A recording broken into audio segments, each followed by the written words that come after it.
Did you buy this whole the rich don't buy high fashion narrative? Well, if you did, stick to this video, because I'll tell you a few things that we might have overlooked.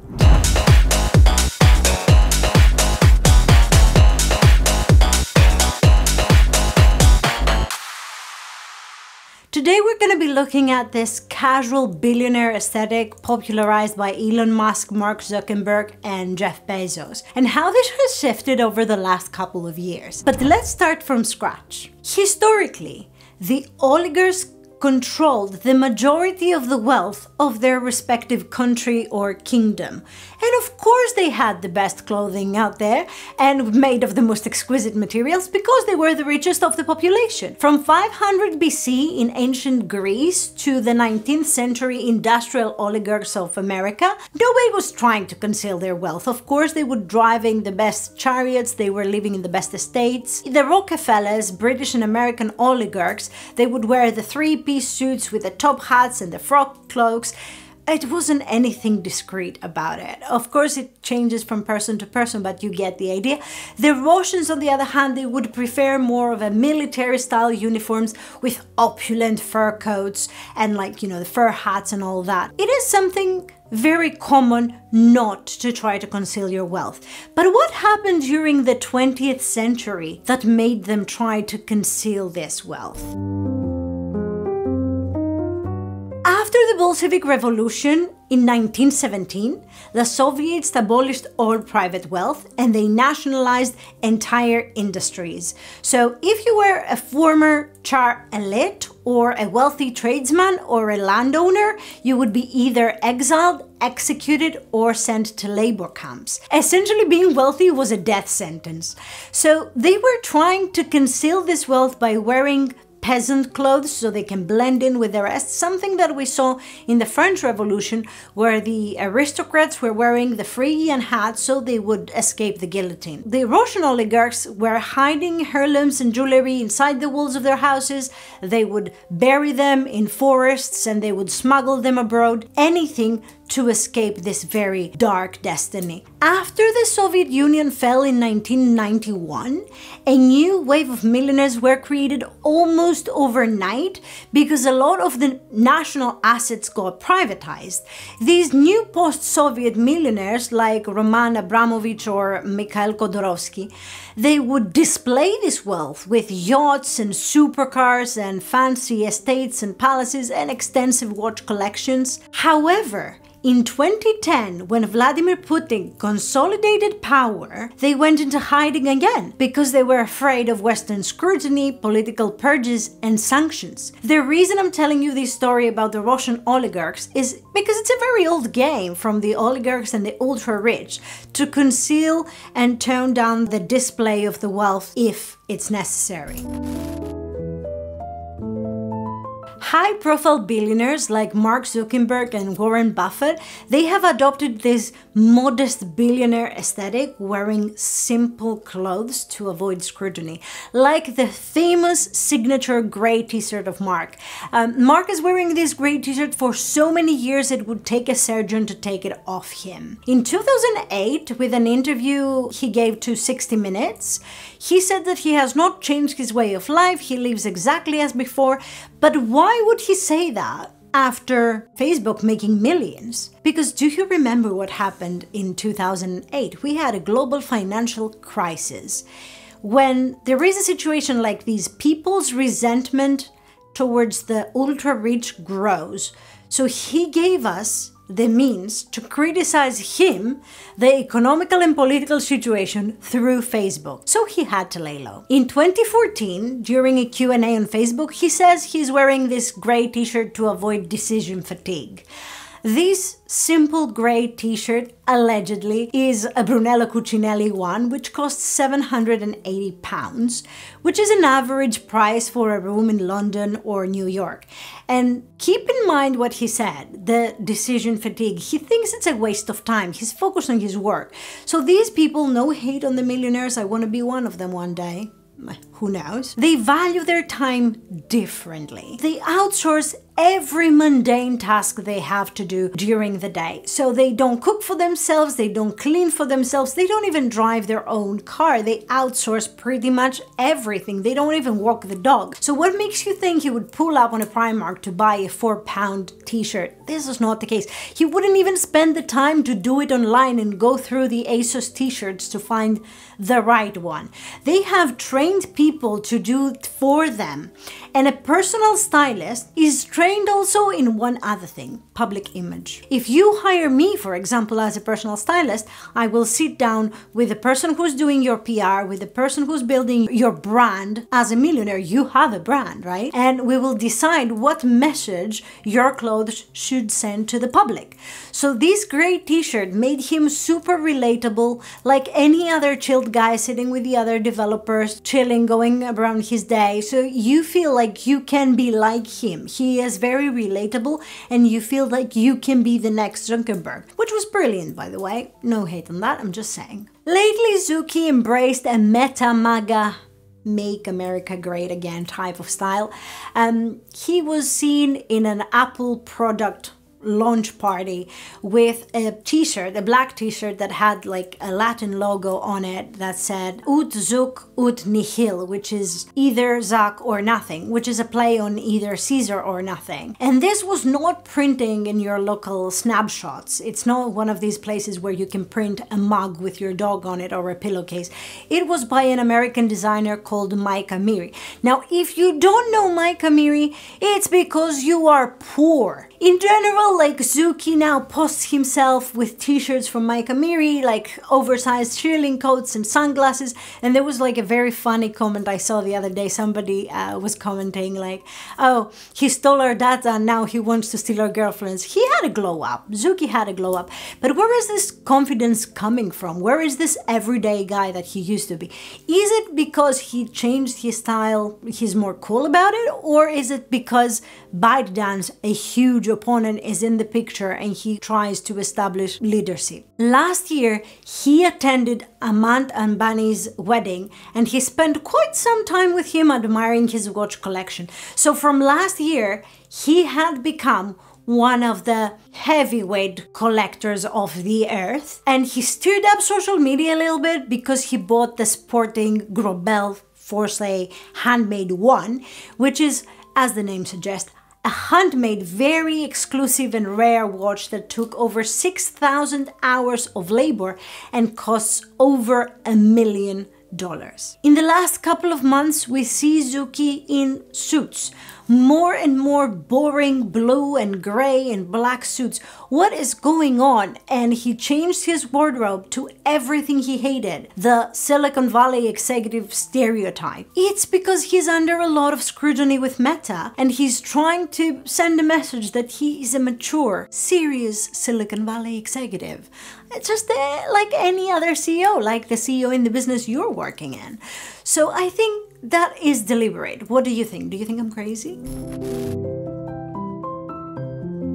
Our next guy is the Roman Empire enthusiast, Elon Musk. I can't with this guy. Honestly, I can't. I don't like him at all. But anyway, his efforts to appear less of a humanoid, less of a sim character and more human have been touching. Or maybe not. But anyway, his styling evolution. When he first started, he said, I don't get why we have fashion. I don't understand it. Like, why do we care? This minimalistic approach reflected his focus on innovation, cutting-edge technology, his companies, and he doesn't care much about fashion. But then he created his own AI runway show a couple of years back. So that was really funny. He created a runway from AI completely, and he had the world leaders modeling in different designer clothing. Pretty funny. His favorite designers are Rick Owens, Saint Laurent, and Tom Ford, which are my favorite designers as well, which is concerning. But anyway, as time goes by, he is adopting the power dressing. He makes his presence more assertive. He looks stronger than ever. He is the boss.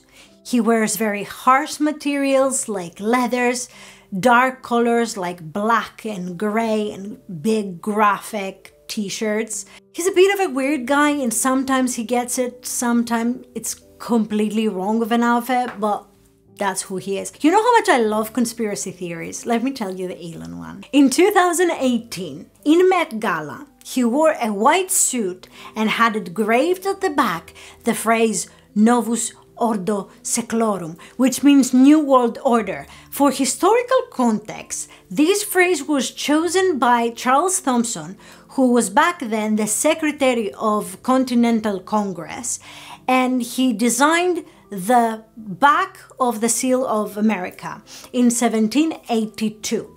So the theorists support that with Trump's administration, he was elected in 2016 back then, he felt more empowered than ever. At the time, in 2018, when I was looking at this conspiracy theory, it seemed to me very odd, and I was like, okay, it's another conspiracy theory that is BS. But actually looking at him now, next to the newly appointed president and hosting the first cabinet, it kind of makes sense, kinda. Anyway, he now walks around with very ugly t-shirts and the worst hat in history, Make America Great Again. So anyhow, let's move on to our next guy, who will be the CEO entrepreneur, born in 1964, is Jeffrey Bezos. Jeffrey Bezos has the most distinct change in his styling out of all of them. There is a pre-divorce Bezos and a post-divorce Bezos. The guy had a glow up. When he started Amazon, he had a very startup fitting style. Very casual, very approachable, pretty boring.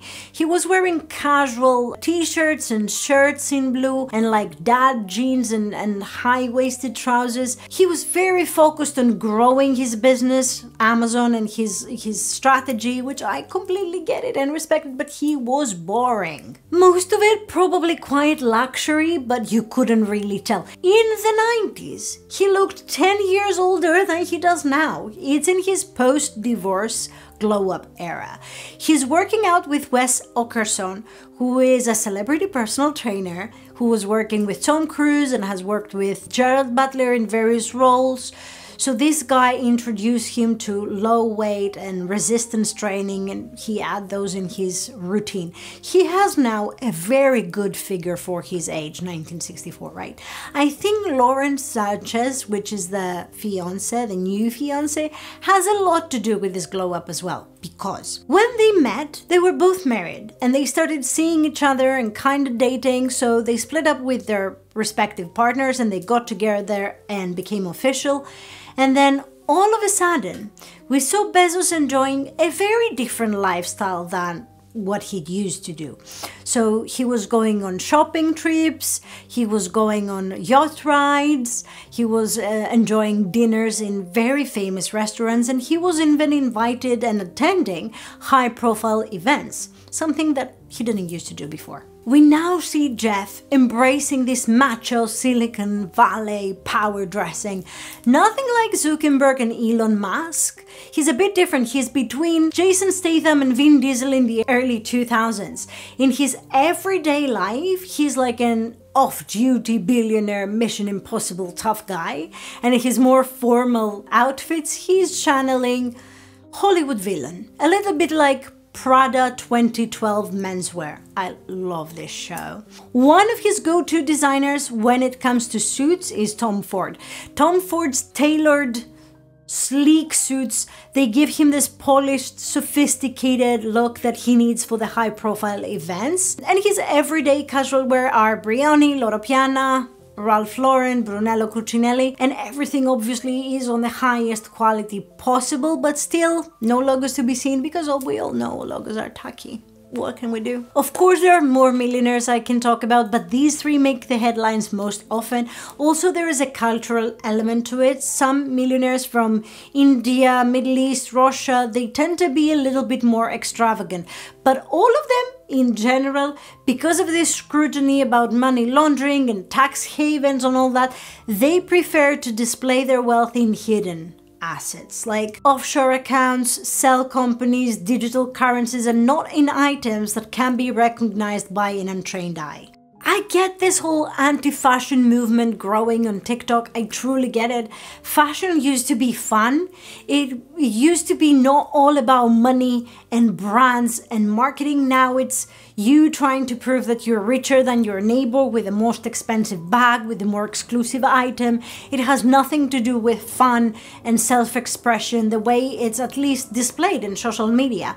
We are participating in an undeclared war between LVMH and Kering of who's gonna be the richest. The prices of high fashion are like extreme, but it's not about that. And I get all my girlies that, or my boys, that want to be following these micro trends like the old money trend or the clean girl aesthetic trend. I get it. If you like the whites, if you like your beige, your chocolate, your simple clothes, I love it, I get it. But if you do it to imitate the rich, just remember these people have personal stylists. They're trying to tell you something. You're never gonna become rich because you're wearing Loro Piana. Express yourself freely, because fashion is about expressing yourself. And we used to have designers that were striving for innovation, show you the world from their eyes, from their perspective, and it used to be fun and creative and arts were involved. So that's why I'm having Fashionology. I'm doing this show because I want to show you the history of the designers, the history of fashion and arts and culture and how it's all blending together to create this magical world. And since you're still here and it's been 30 minutes, congratulations, hit the subscribe button, share it with your friends so we can be more, and leave me a comment with your opinion. And thank you very much for watching. Until next time, kisses.